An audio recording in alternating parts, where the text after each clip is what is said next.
4:6, creo que todos estén pendientes. Ahí está como el título de la enseñanza el día de hoy, un buen ministro de Jesucristo. Seguramente van a ver ustedes apartes qué es ser buen ministro de Jesucristo. Van a ver ustedes lo imperativo que es que un hombre que ha sido llamado por Dios tiene que insistir, persistir y no desistir. Siempre tiene que estar ahí insistiendo, tomando decisiones y sobre todo dando ejemplo. Esos son requerimientos que Pablo le hace a Timoteo. Y según Pablo, lo que vamos a ver, esto es un buen ministro de Jesucristo. Yo no sé si ustedes tienen ese título ahí en sus Biblias. ¿Sí? ¿Qué dice ahí en sus Biblias? Es el título. Un buen ministro de Jesucristo. Es, entonces, podríamos decir para esos tiempos Jesucristo advirtió que vendrían falsos maestros y que engañarían, si fuera posible, a muchos. Así que no es fácil determinar quién es buen ministro y quién no es. Y en la época de Timoteo sí que estaba lleno de falsos maestros. Y por eso Pablo le dice: ten cuidado, Timoteo, que a la iglesia te van a llegar falsos y van a tratar de pervertir la doctrina, la sana doctrina. Bien. ¿Qué es ser un buen ministro de Jesucristo? Que dice 1 Timoteo capítulo 4, verso 6. Si esto enseñas a los hermanos, serás buen ministro de Jesucristo, nutrido con las palabras de la fe y de la buena doctrina que has seguido. Si esto enseñas, serás eso. Sea parte de que es un buen ministro, pues que enseñe lo que Pablo le está diciendo que enseñe.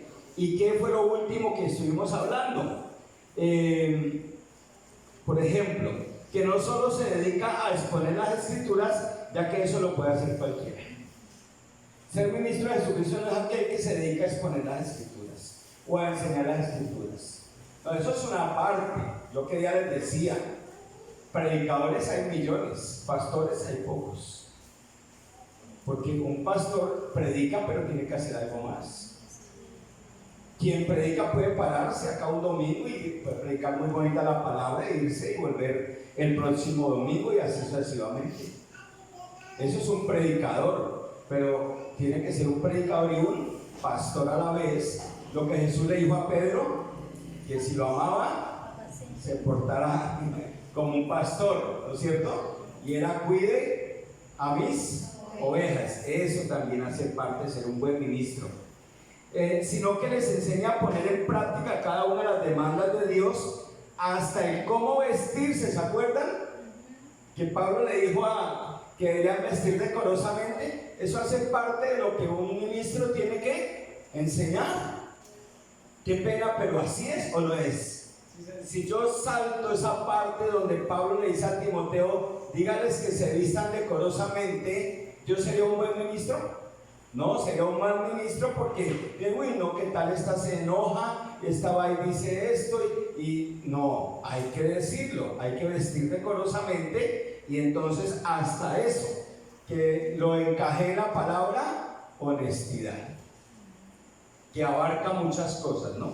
Es quien hace acompañamiento, es quien con valentía confronta a los que mal se comportan. Claro, pues se enojan, se disgustan, hacen mala cara, hablan de uno a espaldas, pero ¿qué le vamos a hacer si ese es el mandato?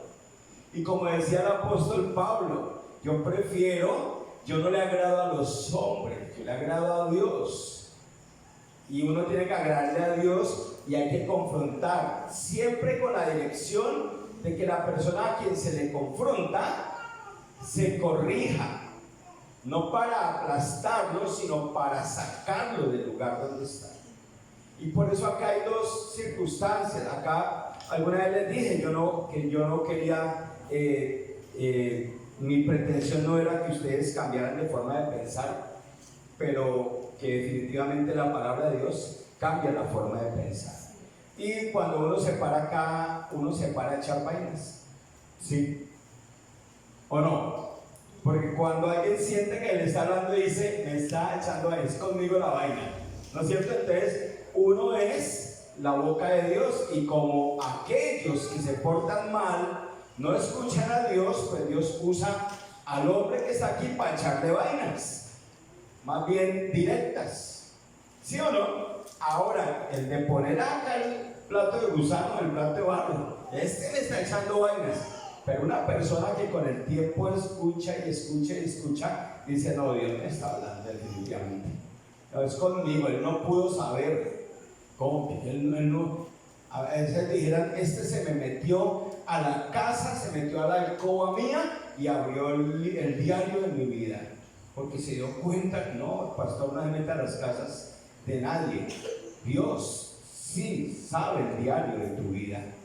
Y aquí hay cosas que se escuchan durante todos los miércoles y todos los sábados, y lo que puede hacer el paciente, que es poner atención y decir, Dios me ama y no quiere que yo siga en ese proceso, porque después a llorar al mono de la pila. Es quien está dispuesto no solo a los horarios establecidos de culto, sino una disposición constante, porque bien sabemos, una o dos visitas a la iglesia jamás producirá vidas transformadas. Tú puedes venir 30 años a la iglesia, los 2 cultos en la semana. Aquí, en las ciudades, creo que es el domingo. Y por ahí los miércoles me se reúnen 2 o 3. ¿Sí o no? En la ciudad del domingo. ¿Puedes el domingo ser transformado por medio de la palabra? 2 horitas, hora y media o 1 hora de un culto te puede transformar la palabra de la iglesia. Aquí son 2 veces y el pastor tiene que estar pendiente cómo enseñar más allá de lo establecido. Ahora, la responsabilidad ya se cumple acá. Le tiramos la pelota a los de allá. Son ustedes los responsables de aprender o no aprender, hasta que el creyente se deje guiar el Espíritu Santo, del Espíritu Santo, que podrá agradar a Dios. Hasta que el creyente se deje guiar del Espíritu Santo, podrá agradarle a Dios y producir no solo buenos frutos, sino excelentes frutos. Hasta que tú te dejes guiar del Espíritu de Dios, empezarás a producir frutos. Mientras tanto, serán como tenemos esas chuquitas allá, y hay unas que dan un pesar. Por favor, unas cosas de 5 meses, son unas enanitas ahí, uno dice. Y yo cuando entro a ese lote, yo veo la iglesia. Hay unos burrotes, unas vainas gruesas, ¿sí o no, mis hermanos? Grandototas de 5 meses. Creo que los hermanos de la asociación han visto las 2 partes, ¿no? Cuando vuelvan a entrar allá, sitúense ustedes, ¿cuál es? Las grandototas de las pequeñas. Y hay unas medianas, que también no deberían estar así, deberían estar más grandecitas. Las otras sí es que antes hay que colgársele para que no crezcan tanto. Hermanos, la iglesia es exactamente lo mismo. Hay unas maticas que están, mejor dicho, ahí se tienen como por ornamentación nada más. Son plantas ornamentales de lote, y la iglesia a veces uno tiene que verla de esa manera. Pueden llevar tiempo, pero se les ve como unas maticas tan pequeñas, tan frágiles, que cualquier vientico, mira, entra un perro a esos lotes, un perro grande que entra a esos lotes, y a esas grandes no les hace nada. Antes sirve para que se orinen ellas, pero orinen un perrito de esos en una de las pequeñas, la achicopala y la mata, la infecta de una vez. Y así está el mundo contagia a más de uno que anda como esas maticas. Cualquier cosa que le pasa allá afuera, ya quiere salirse, ya quiere irse a la iglesia, ya se desmotiva y no quieren saber casi nada, o a veces le pasan cosas buenas y también eso los desmotiva. ¿Encuentran algo mejor que Cristo? Sí, pasan las iglesias.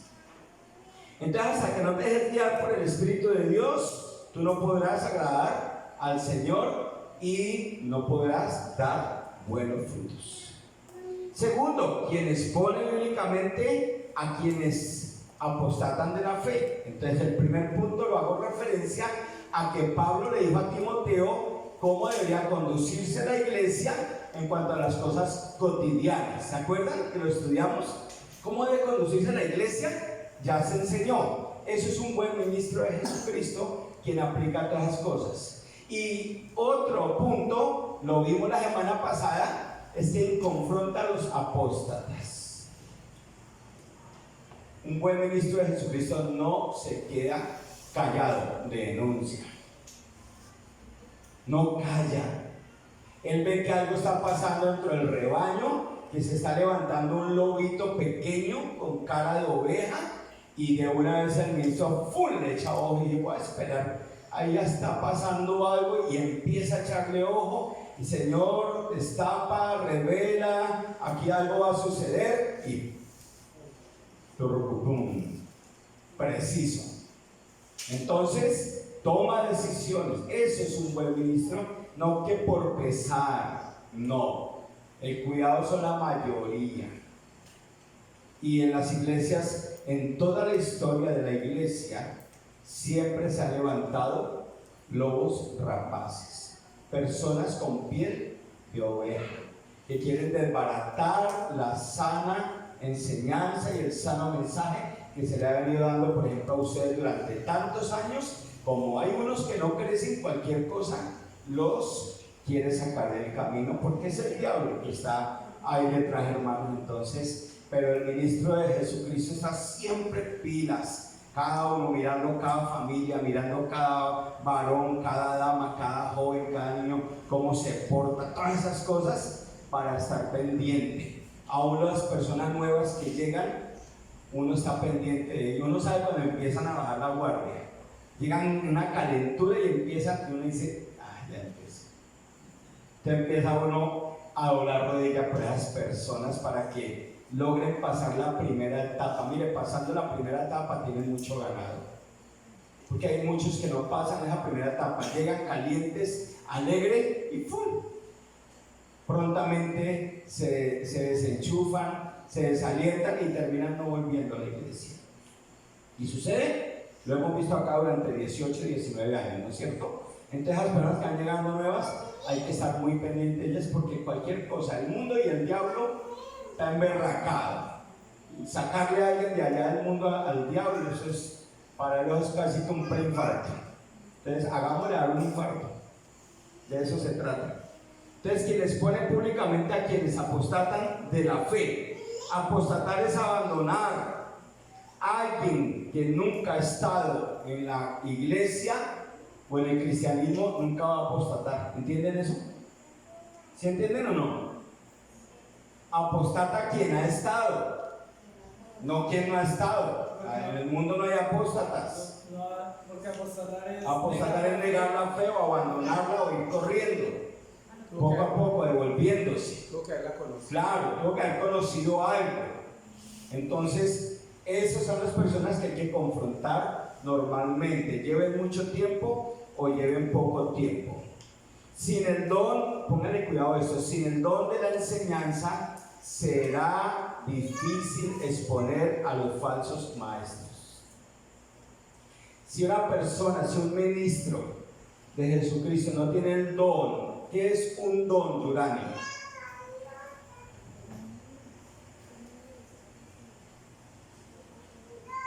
Piensa, analiza rápidamente. ¿Qué es un don, Tatiana? Una capacidad especial, para hacer algo, para...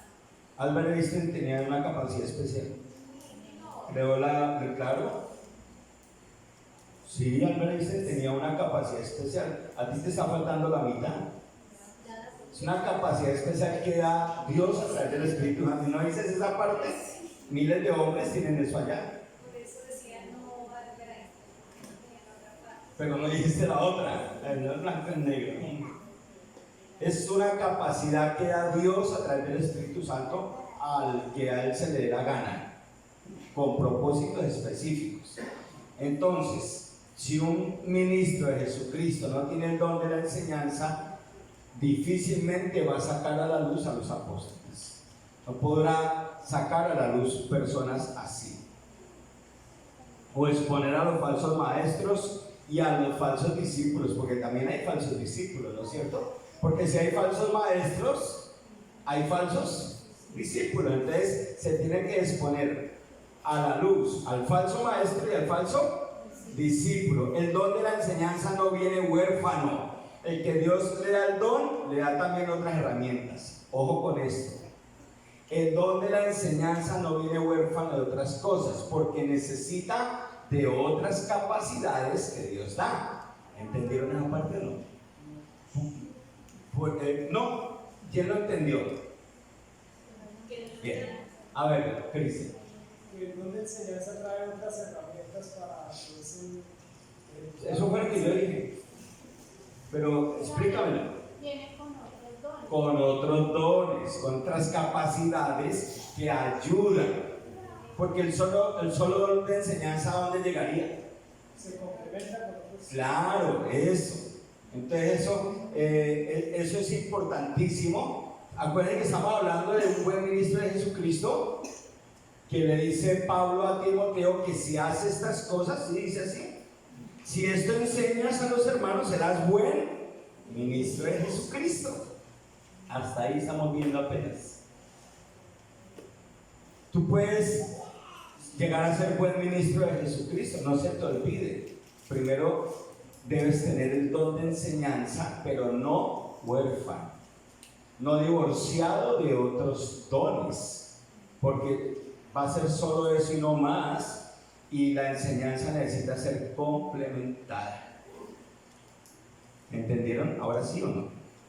Algunas herramientas que van complementadas estudiando la palabra son templanza. ¿Por qué necesita alguien que tiene el don de la enseñanza templanza? A ver, ¿quién alza la mano y me lo dice? Fíjense, lo estoy desafiando hoy, estamos complementando. Jordan. Porque si el líder que está enseñando y cualquier otro se le levanta y dice: no, yo no estoy de acuerdo con esto, debe estar en una posición firme. No, porque ya se está hablando que tiene el don de enseñanza, entonces sabe sacar a la luz. Tatiana. Sin la templanza, pues sería muy fácil que el ministro se salga del camino y empiece No, porque tiene el don de enseñanza. a desviarse o a asustar esa enseñanza como propia. Ahí, esa parte sí, porque se va a crecer como un chichón.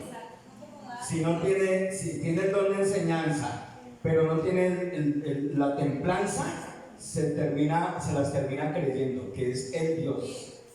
¿Sí ven? Entonces Dios da el don de enseñanza, pero también da la templanza para que ese sepa que es la gloria de Dios y no de él. Y ustedes, los que ven en la palabra de Dios, todos lo ven ahí, diciendo: no, esto es del Señor. Yo no he hecho nada, yo no hago nada. Entonces, si tú algún día sientes que tienes el don de enseñanza, primero mira si estás bien en cuanto a la soberbia, porque la soberbia te puede llevar, ahí sí lo que dijo, ¿quién lo dijo? Y creo que tú, se puede terminar retirando y yendo por otro lado. Yo ya sé, yo no sé qué, entonces termina aislándose. Entonces la soberbia lo llevó a que hiciera todo a parar.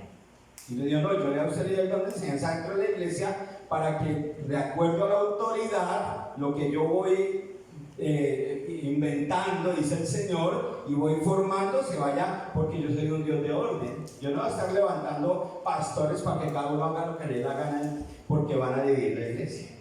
Entonces tienen que ir con templanza, tienen que ir con compasión.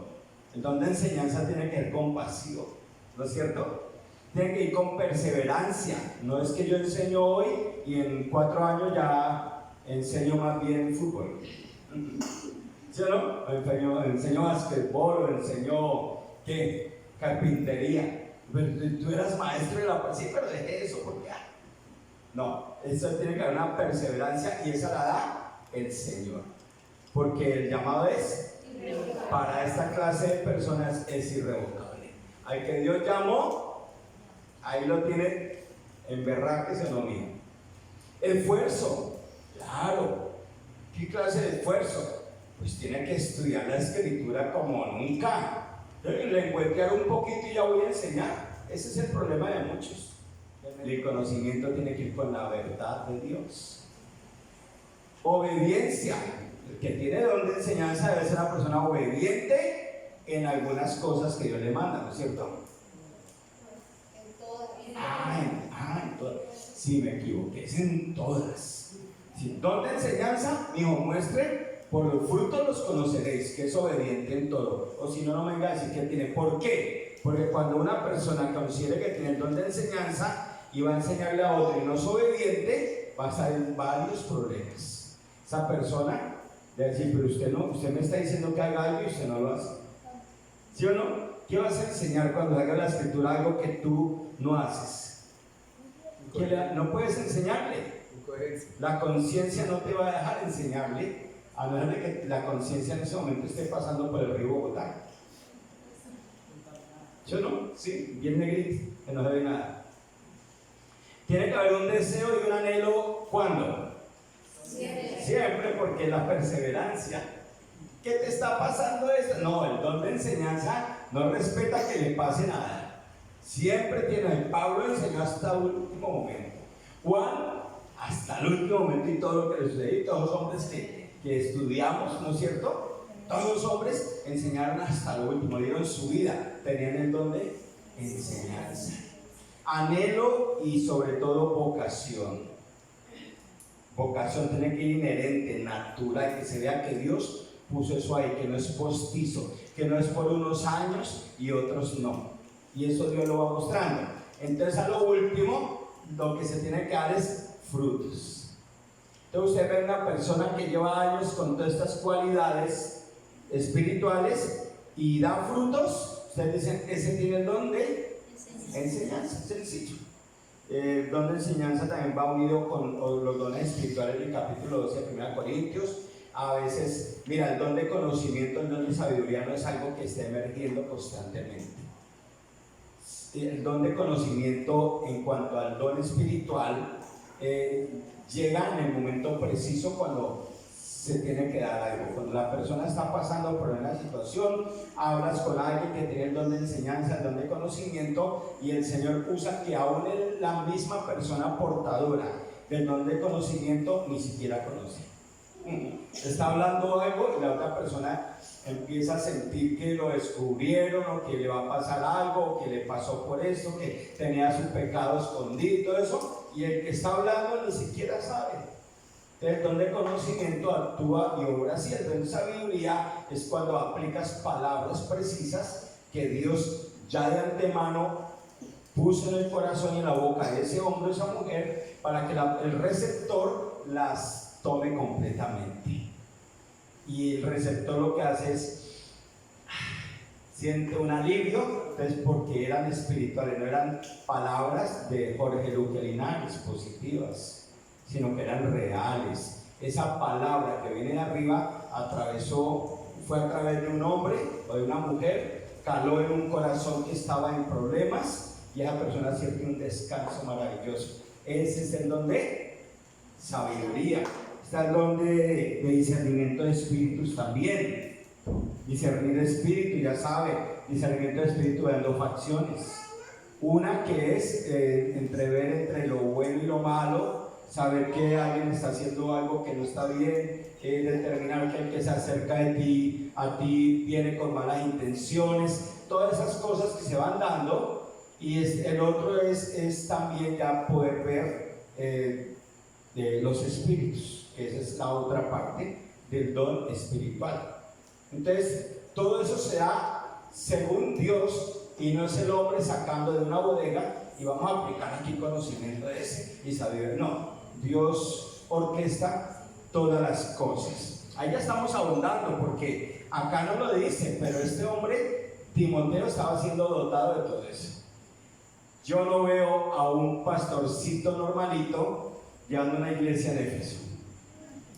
lleno de prostitutas, idolatría, dioses falsos, ¿no es cierto?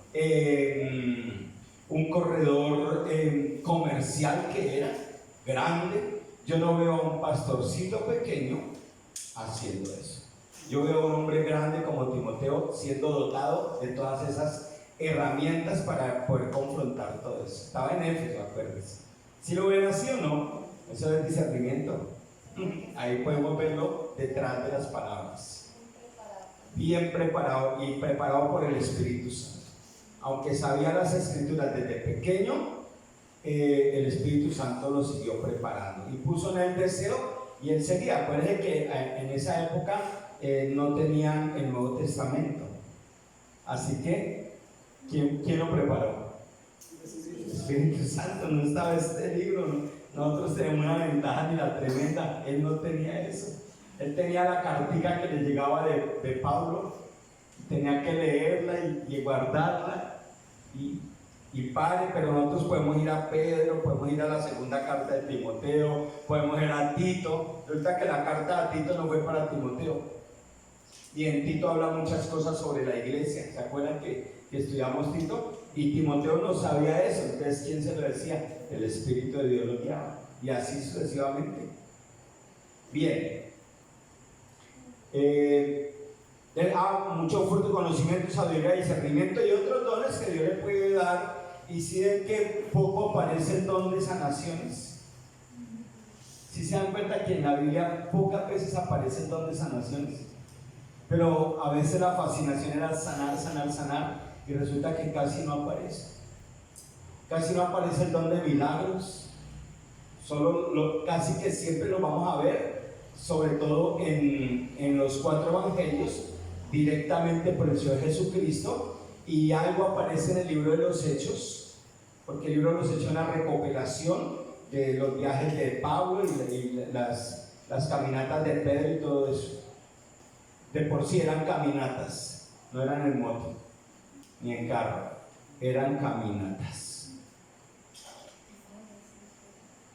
Increíble, ¿no? Yo ya a veces 2 cuadritas y ya, Señor, ya hice lo suficiente para ti, dame. Es que mucho sol, ¿por qué mandas tanto sol? Acuérdense que esto estaba en el Medio Oriente, y el Medio Oriente rebosa el calor que hace aquí, el Medio Oriente.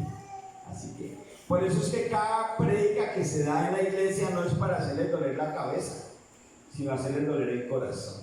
¿Listo? Eso es maravilloso, y esto toca sus corazones, maravilloso.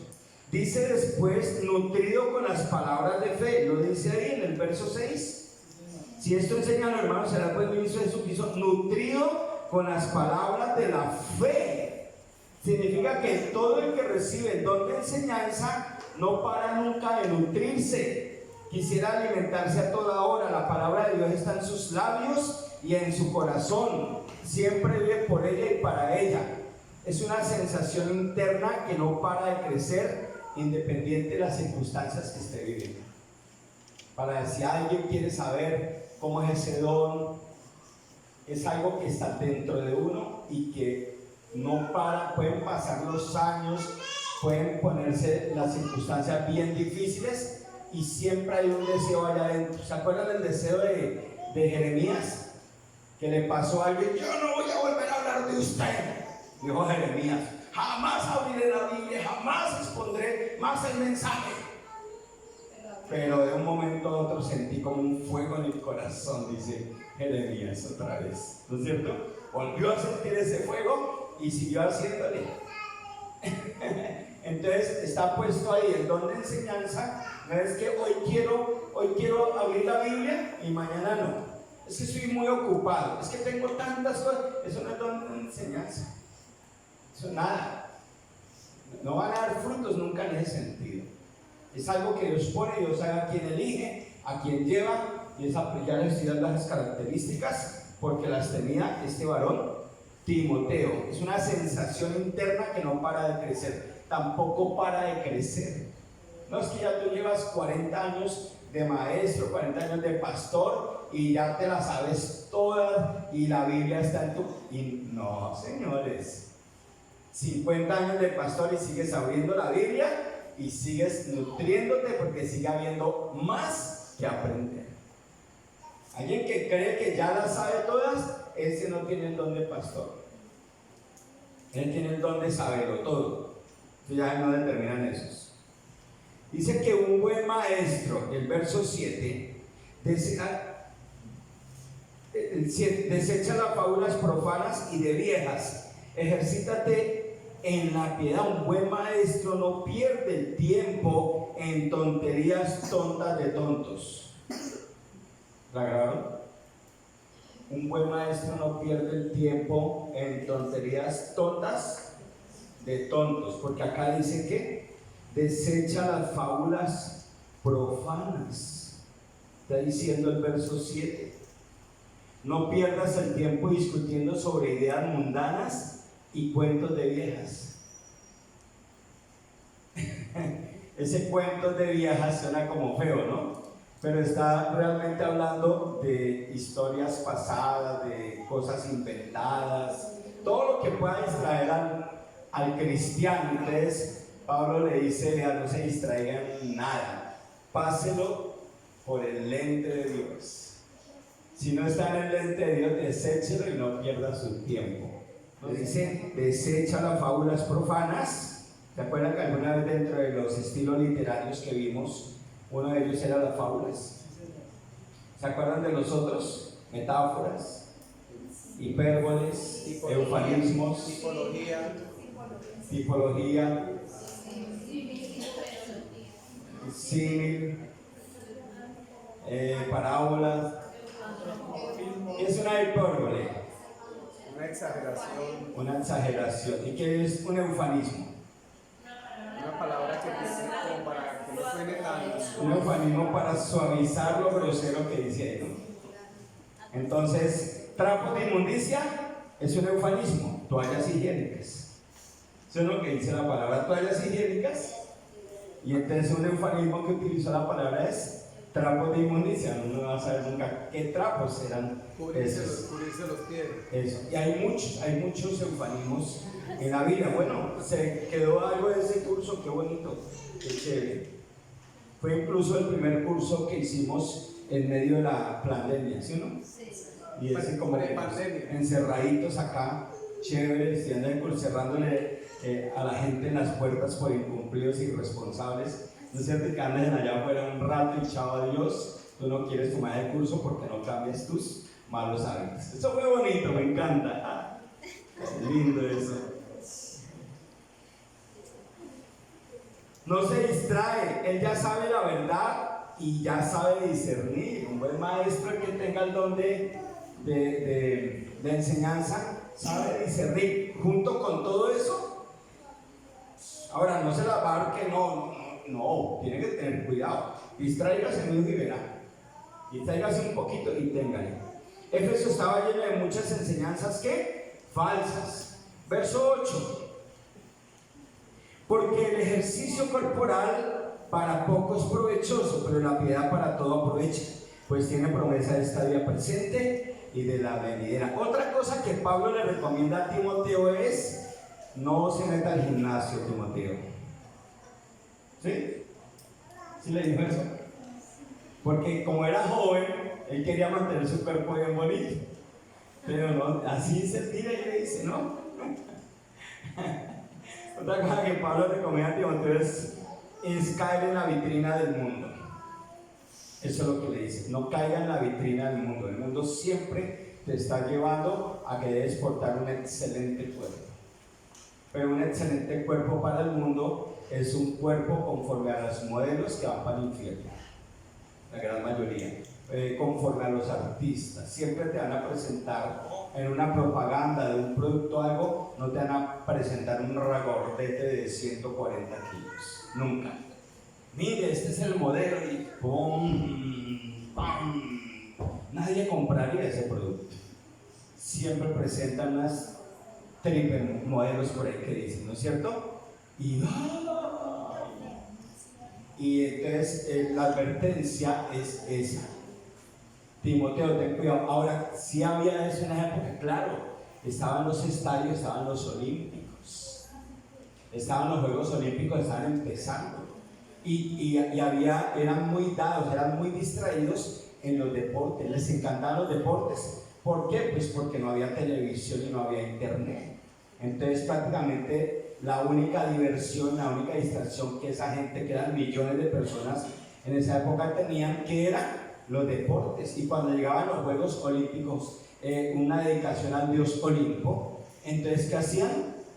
Todo el mundo participaba. Todo el mundo participaba. Allá no había clasificaciones. Clasificaste para el mundial, para nada. Allá se inscribían y hágale bien. Entonces tenga cuidado, le dice Pablo a él, más por Timoteo que por la congregación. Un buen ministro es el que no se calla y le dice a la congregación lo que la palabra dice que diga. ¿Sí escucharon eso? Entonces no lo estaba diciendo por Timoteo. Ana, el pastor nos dijo que Timoteo iba al gimnasio. No, sino para que la advirtiera, porque dentro de la congregación había unos que les gustaba más el deporte que Dios. Que le entregaba más tiempo al deporte, al cuidado del cuerpo, a la belleza del cuerpo, que al mismo Dios. Eso es lo que está diciendo. ¿Cuál es la vitrina del mundo en este caso? Yo que ya les decía, el mundo es una vitrina, ¿no es cierto? Y en este caso, ¿qué es? Cuerpo sano, mente sana. Convencido, mamona.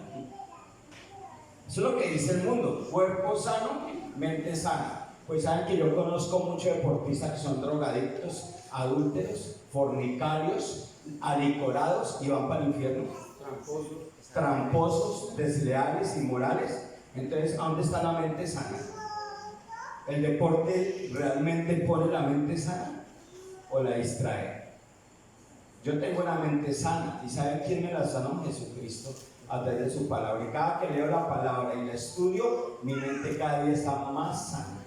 Porque la sanidad depende de cómo estás delante del Señor y no cómo enfrentas la vida con una actitud positiva. Ay, el deporte me ayuda a sonreírle a los pajaritos.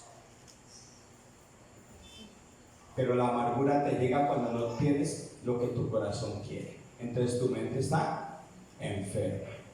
Pero allá la frase es: ¿cuerpo sano? ¿Sí o no? También he conocido cristianos que hacen más ejercicio físico que espiritual. Esa era la advertencia. Más ejercicio físico que espiritual, y tienen cuerpos bonitos, pero mucha pobreza espiritual. Qué tristeza. A eso les llamamos enanos espirituales, pero con cuerpo bonito. El mundo los mira y dice: uy, ¿qué te estás haciendo? Uy, qué cuerpo tan bonito. Algunos, ya lo decía alguna vez, algunos se acercan y le tocan acá la cinturita a la otra mujer y dice: a ver si tiene la faja. Porque les da envidia a veces cómo se la persona. ¿Qué está comiendo? Siempre la pregunta es: ¿qué está haciendo para esa dieta? Está tragando morcilla al otro. ¿Cuál es el interés? Cuando un hermano y hermana te pregunta esas cosas, esa persona le interesa más el cuerpo de los demás que su propio cuerpo espiritual. Le interesa más, está pendiente de esas cosas. Triste sí. Porque todo lo que reciba más nuestra atención por encima de Dios es idolatría. Claro, y el cuerpo termina siendo un instrumento de idolatría. Como ya les he dicho muchas veces, la familia, el dinero, el trabajo terminan siendo ídolos para muchos cristianos. Pero esto se ha hablado 1000 veces acá, ya empecé a echar vainas, ¿sí o no? Lo que Pablo le quiere decir a Timoteo es que el cuerpo tiene un final, pero el alma es eterna. Muchos no lo entienden. Lo dice ahí, porque el ejercicio corporal para poco es provechoso, pero la piedad para todo aprovecha, pues tiene promesa de esta vida. Por favor, hay muchos cristianos que no entienden eso. Les da una flojera ejercitarse en la parte espiritual, pero le dedican horas y plata a eso que es un esfuerzo en el berraco. ¿Sí o no? Un gimnasio, hacer ejercicios, eso no es mucho esfuerzo. ¿Qué requiere de más esfuerzo? A ver. El del gimnasio, mucho más. Uno cuando sale así de leer la Biblia, yo imagínate todos los días estudiando la Biblia, ahora, un lectorí, palabra tan fuerte. No, pero les encanta más eso. ¿Por qué? Porque prefieren esforzarse para verse bonitos ante el mundo que esforzarse para agradar a mi rey. No les importa agradar a Dios, que los demás los vean lindos. ¿Qué se está haciendo? ¿Dónde compro eso? Y que el cristiano debería estar más preocupado por cómo aprender y enseñar a los demás. Dos verbos: aprender para enseñar, no aprender para enseñarse, sino para enseñar a los demás a ser piadosos, buenos soldados de Jesucristo, obedientes, deseosos por capacitarse cada día más para agradar a quien los salvó del terrible destino que les venía encima si no hubiera aparecido Jesucristo. Se les olvida eso, de a dónde los sacó el Señor. Mira lo que dice 2 Corintios 5:15. ¿Quién lo quiere leer?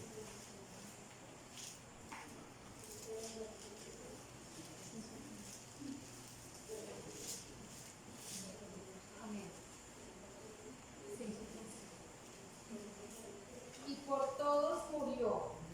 ¿Quién murió por todos? Jesús, Señor. Ay, solo 7 lo saben. Mariela, ¿quién murió por ti? Mariela, ¿quién murió por ti? Sí, tenemos hasta las 9. ¿Quién murió por ti, man? Yo quiero escucharlo. ¿Quién te sacó del infierno? ¿Cuál Dios?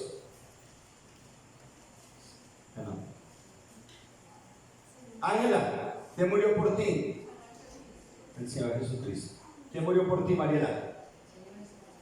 Mi Señor Jesucristo, que ya es tu Señor. Sí, es tu Señor. ¿Listo? Entonces, repítelo. Y por todos murió, para que los que viven ya no vivan para sí. Ya no vivan para el cuerpo bonito, lindo, esforzándose, sino para aquel que murió y resucitó por ellos. vivan para el que los salvó, porque arriba no importan los cuerpos. Exactamente, ya nada va a haber allá. Entonces, ahora desde que Cristo me salvó, yo vivo para Él. Y cada día debe estar en tu mente, en tu corazón: ¿qué más hago, Señor? ¿Qué es lo que tú quieres que yo haga? ¿Qué es lo que tú deseas que yo haga hoy, mañana? Pero no, mucho cristiano anda en otras cosas. Incluso sabiendo esto, muchos no crecen, porque ese proceso de crecimiento dependerá de cómo enfrentar cada día las etapas de la vida. De eso depende el crecimiento. ¿Cómo vas a enfrentar cada etapa de tu vida? No estoy hablando de etapas de años, sino de circunstancias. Y es donde va dando un crecimiento cada día mayor. Mira lo que dice el verso 9 y 10. Lo voy a leer de la Nueva Traducción, por favor. Esta declaración es digna de confianza y todos deberían aceptarla. Es por eso que trabajamos con esmero y seguimos luchando, porque nuestra esperanza está puesta en el Dios viviente, quien es el Salvador de toda la humanidad y en especial de todos los creyentes. ¿Cómo la leemos acá? Palabra fiel es esta y digna de ser recibida por todos, que por esto mismo trabajamos y sufrimos oprobios, porque esperamos en el Dios viviente, que es el Salvador de todos los hombres, mayormente de los que creen. ¿Maravilloso o no? Porque es que trabajar